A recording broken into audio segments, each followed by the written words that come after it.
He had not spoken to another human being in 31 days. Stay until the end, or the water finally stills. The misty dawn air clung to his skin like a damp shroud, heavy with the scent of wet earth and decaying leaves. As he walked, the trees loomed above, their branches creaking softly in the morning breeze, a gentle lullaby that seemed to rock the world into a peaceful slumber. The rustle of small creatures through the underbrush and the distant call of a bird broke the stillness, a reminder that even in solitude, he was not alone. What happened next changed everything he thought he knew about himself. The forest floor, a tapestry of ferns and wildflowers, stretched out before him like an unrolled canvas, waiting to be explored. Every step revealed a new wonder, a new secret whispered by the trees. The silence that followed was unlike any he had ever heard, a silence that seemed to have a presence, a weight that pressed upon his chest. As he breathed in the scent of the forest, he felt the weight of his years of solitude settling upon him, a burden he had grown accustomed to carrying. The trees, like sentinels of the wild, stood guard over the secrets of the forest, their bark gnarled and twisted with age. And he, a forest ranger, had spent 20 years walking among them, listening to their whispers, and learning their secrets. But it was not always so. There was a time when he had been a part of the world beyond the trees, a world of concrete and steel, of noise and chaos. He had been a man with a family, a job, and a future, but that was before the stillness had called to him, before the wild had beckoned. The call of the wild had been a gentle one at first, a soft whisper in his ear, a reminder of the beauty and wonder that lay just beyond the edge of town. But as he listened, the whisper grew louder, a siren's call that drew him deeper into the forest, further and further from the world he knew. And so, he had left it all behind, the world of humans, with its noise and its chaos, and had stepped into the stillness of the wild. The decision had not been an easy one, but it had been necessary, for he had felt the weight of the world bearing down upon him, crushing him beneath its heel. The forest had been his solace, his refuge, and his home.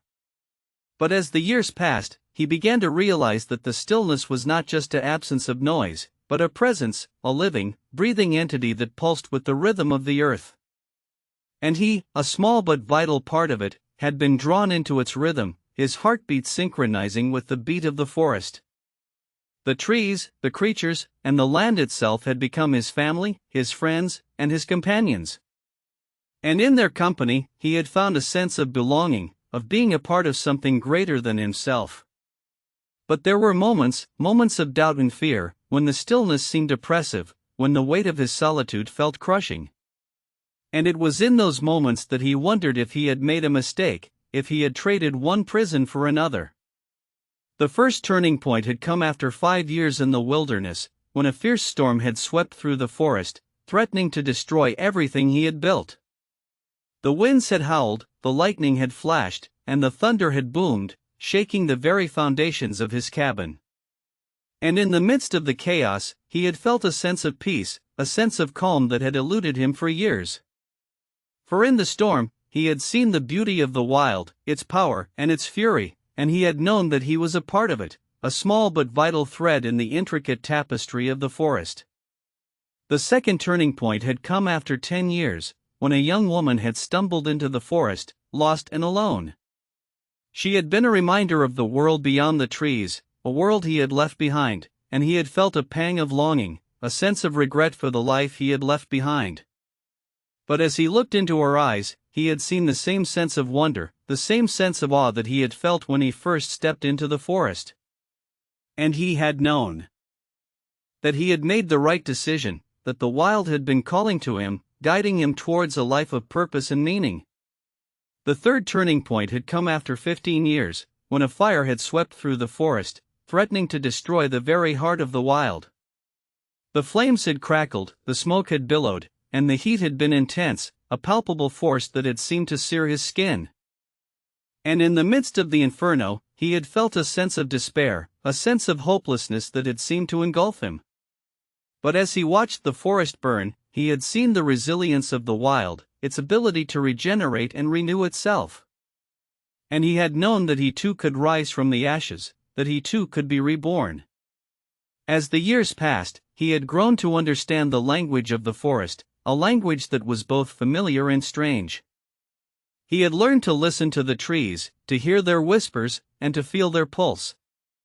And in their company, he had found a sense of peace, a sense of calm that had eluded him for so long.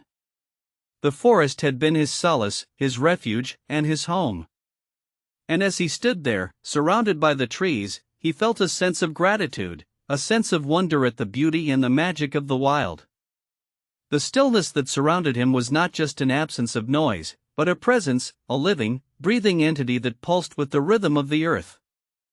And he, a small but vital part of it, had been drawn into its rhythm, his heartbeat synchronizing with the beat of the forest. As the sun began to set, casting a golden glow over the forest, he felt a sense of peace settle over him, a sense of calm that seemed to seep into his very bones.